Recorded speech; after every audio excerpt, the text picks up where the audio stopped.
That's going to be your kill switch and your lanyard as well. So the key latches right here at the bottom of your steering. Once it's on, it's on. You don't have to wait for a beep or anything like that. But make sure this is attached to your person or you can be pulled over. It's also going to be serving as your kill switch. If you're removed from the machine for any reason, pulls the key right there, shuts the motor off. Tom, how about the red switch? Red switch, from there, by clicking it one time, that is going to illuminate your gauge. It's the equivalent to turning your key halfway in your car without turning the ignition over.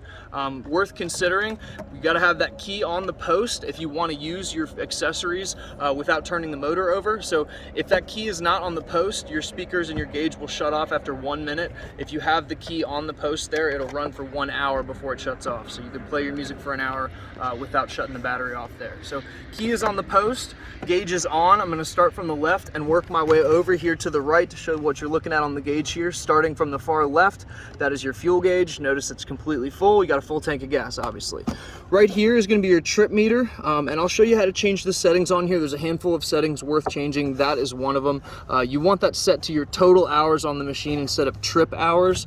The way that we can do that is here on the right side D-pad, and I'll get into that. But continuing to the right, we've got the miles per hour in the center and the RPM tachometer right below it. That tack mark in the corner there, when the motor is turned over, it's going to tell you what gear you're in, F, N, or R for forward, neutral, or reverse. And then your far right here is the VTS gauge. VTS stands for Variable Trim System, changes the angle of your propulsion, and can be adjusted very easily with the up-down arrows on your left side D-pad here. Notice it says VTS on there. As I click up, you see the VTS gauge come up, telling you what direction your pump is in. So that the pump, the VTS, is pretty simple in terms of usage. If you've got flat water, you're going to want to trim it up a little bit. If you've got choppy water, you want it trimmed all the way down. So you'll see differences in performance based on the trim. So that is your just like a boat there. Very simple. I've gone through the up and down on this D-pad. I'm going to go through the left and the rights on here real quick. The modes. This machine will default in touring mode. From touring mode, your options are sport or eco modes. Both pretty self-explanatory. Sport mode, we want to go as fast as we can. We want full access of power to this machine. And then eco mode being we want to conserve our fuel. We're not going to burn quite as much gas. Very easy. Of course, we're going to hit the mode button while the motor is turned on. When you hit the mode button, you can follow the prompts on the screen and it'll move you into sport mode. It's going to tell you you're entering sport mode, instruct your passengers to hold on. Most importantly, it says click to confirm. So if you don't click to confirm that, you won't see the icon come up for sport mode. You won't move into that mode. It'll stay in touring mode. But once it's in sport mode and the icon has come up on the dash here, you can do the same thing to move to eco mode. You're going to hit the mode button again, follow the prompts on the screen, click to confirm. You'll see an eco mode come up, an icon come up on your screen there, and you're in eco mode successfully at that point. So the big differences between the two you'll notice would be coming from a stationary position to, leaving, getting out of the hole, hitting the throttle. Of course, in sport mode, you hold this right side throttle and it'll take right off. If you're in eco mode and you hold this throttle all the way down, you'll notice it's really regulating you. It's going to slow you down a little bit. You'll feel it hesitate to come up out of the hole. It's making sure it's not burning extra fuel. That's all there is to it. So VTS up down are modes, so sport, eco, and touring modes on the left side. This one here is speed regulator mode. It's like cruise control on your car. Before I launch into that explanation, I'm going to say that make sure we remember the break-in period on this machine. We don't use speed regulator mode for the first 10 hours because of the break-in. All the break-in is that we're going to vary the throttle. Doesn't mean you can't go full speed wide open. Doesn't mean you have to do anything specific to it. But if you're been at a specific speed for 30 seconds to a minute or so, either add some throttle to it or take a little bit off. We don't want to hold it at one specific RPM. We want it to wear in evenly across the entire range of RPM. So by nature, we're not going to use that cruise control mode until we've got 10 hours on the hour meter here. So when you're ready to use cruise control mode, when the machine is broken in, what the cruise control does is kind of allows you not to have to feather that throttle to keep it in this position that you wanted. So say you wanted to cruise down the lake, but this machine does about 55 miles an hour. So we don't want to cruise that speed all the time, right?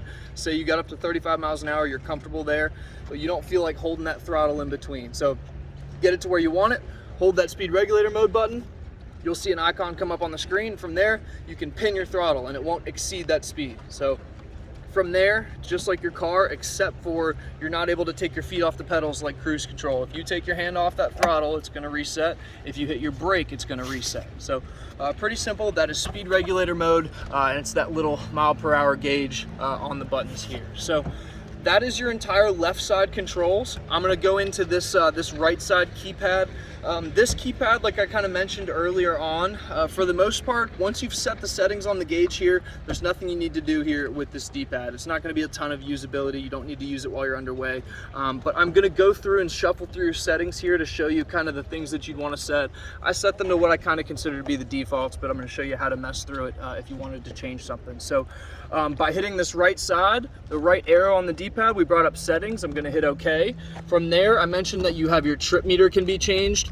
I'm going to set it to just total hours because, of course, you know, it's a new machine, but the trip hours doesn't do a whole lot for you. You want to know the total hours on this machine because your maintenance schedule is based on how many hours it's got. Like I mentioned, the 10 hours is the break-in period. So when we see 10.0 right there, we can start using speed regulator mode. We know that we're out of the break-in period. I've changed your trip meter there. So I'm going to go back to settings. I talked too long, so it went away, but I changed trip. That would be if you wanted to program a learning key. Don't have one here, but if you were to program a learning key to it, this is where you would do it. Units, if you wanted to change to kilometers per hour, for the most part everyone keeps it at miles per hour, so I'll leave that for now. And then your brightness, I generally just leave that at the all the way brightness setting. I don't see why you'd want to have anything other than full brightness. But that is the settings that you have on this machine. Went ahead and exited out. Like I mentioned, this right side D-pad, I've essentially just showed you all of its, you know, usability. So welcome to change your settings on there, but it's not going to cycle you through your modes or change your speed regulator or anything like that. Your right side D-pad is really just for settings there. So while we are up here looking at features, I'm going to show you the sound system. It's very simple. If you've ever used a Bluetooth speaker, it sort of operates on its own here. So 5 buttons. Power in the center, volume up, volume down, skip forward, skip back. So very simple operation. Of course, we've got the key on there. I mentioned you need the key on there for it to operate for an hour rather than shutting off after 1 minute. Key is on, battery is on. That means the speaker's ready to roll. So we're gonna hold this middle button here until it chimes on. Hear it come on. We've got a blinking red light there in the center. That means it's pairable in your phone. And you get your Bluetooth settings for your phone. It's gonna be under BRP remote in all capital letters. Once you've paired it, just like your car, the next time you come down and your phone's in your pocket, you turn the machine on, it's gonna pair right to it. So my recommendation would be to pick a Pandora station or a playlist or something that you don't have to look at the phone to skip through. So something that you enjoy that has several songs or what have you on it, so that way you can set the phone once it's connected to Bluetooth and you've got the playlist that you want on there, so you can skip through, skip back, turn the volume up, turn the volume down, and you're able to stow the phone in the waterproof compartment and not have to worry about dropping it or having it in your pocket or changing your playlist or anything like that. So it's a good feature to use in conjunction with your speakers there. So I've covered all of the usability on your steering here, covered what you're looking at on the gauge, your storage here with your waterproof compartment. I'm going to show your front storage hatch. Right above your gauge, we've got this latch right above in the center. We're going to push that straight forward to the bow there and lift up. The things that you need to know here in the storage is your fuel fill right here. It takes regular gasoline, but we recommend ethanol free. Here on Smith Mountain Lake, that's just about all that you'll see for sale. But wherever you do your boating, we recommend ethanol free. You're not going to hurt it by putting ethanol gas in it. That is our recommendation there. Most importantly, at the very front here, at the very front of your storage, is your fire extinguisher. If you're ever pulled over, that'd be the second or third thing that they ask for. So make sure that you know that your safety equipment is all the way up front here. In the case of an emergency or being pulled over, you got your fire extinguisher. So that is your front storage. I've covered the gauge, covered the sound system. We've got our glove box and our waterproof storage right here. I'm going to show the link platform here, and I'll just touch on this pretty quickly because it's very obvious what it is, but when I remove the seat, you'll notice that this link platform actually covers a good portion of your motor there. But link is just, if you wanted to add accessories to this machine, you can do so. by just adding it to this modular platform and not having to drill, clamp, fabricate, anything like that. So the ski pylon is popular, the cooler is popular, things like that. And these brackets are all in conjunction with that. So these brackets right here, I left them up to sort of illustrate the point that to be made, which is if you're not using them, I recommend to keep them in the downward position, just to avoid a sub toe, and you can't tie off to it. Some folks are tempted to tie and grab things to it. So if you're not using it, I'll squeeze those tabs there and leave them in the downward position. I'm going to go ahead and remove your seat. There's 2 tabs, one on either side. We're going to push up on those and lift up on the seat. Comes right up. From there, you've noticed I exposed this center handle here. I can pull it up to expose the things that you'd want to see on the motor if you hadn't, say you hadn't ridden it for a while or you wanted to visually inspect before you took off. We've got a few things worth checking. Oil dipstick right here, checking your oil levels. We've got a coolant reservoir right here so you can see the acceptable level for the coolant.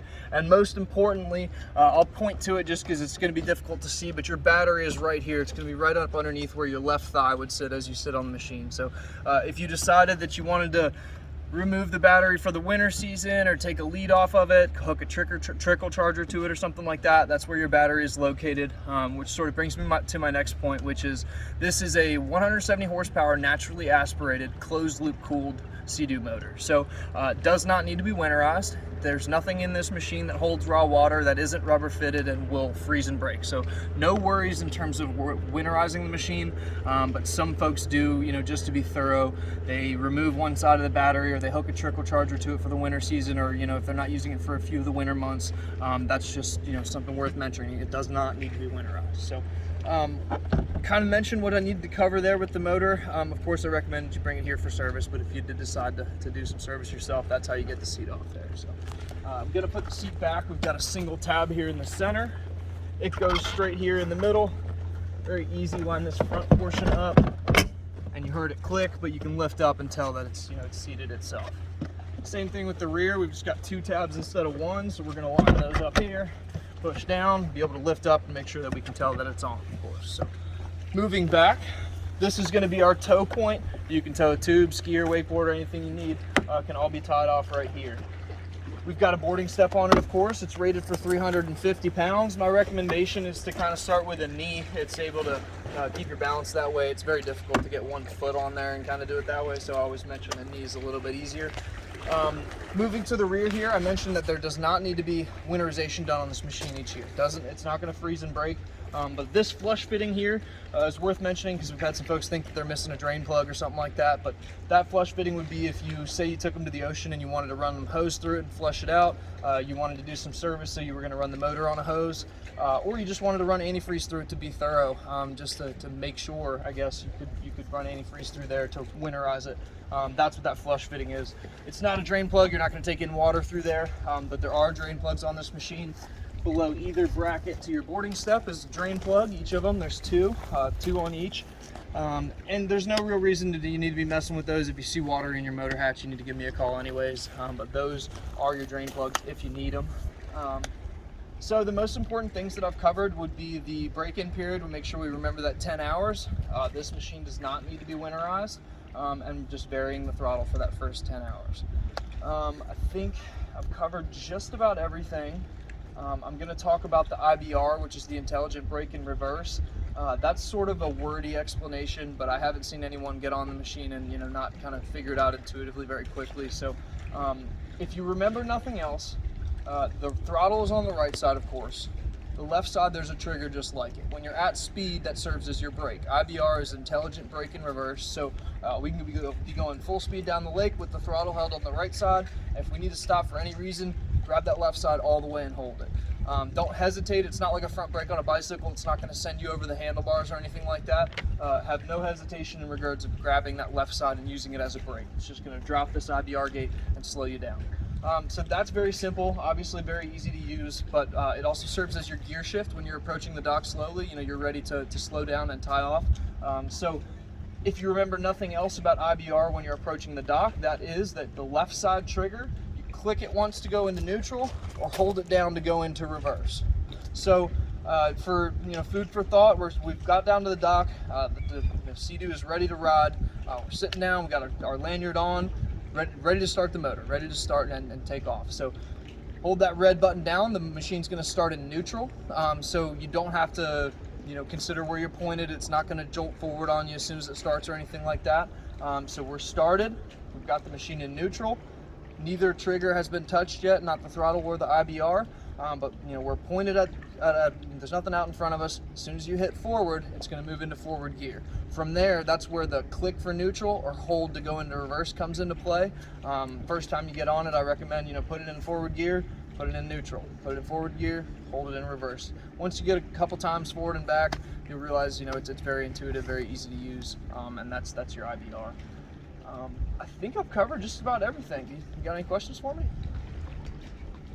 Or do I need to do a conclusion? These are your two 2022 GTI SE 170s. Call me if you have any questions. I hope my explanation was thorough enough, but of course, give me a ring if there's anything else I can do. I hope you guys enjoy them.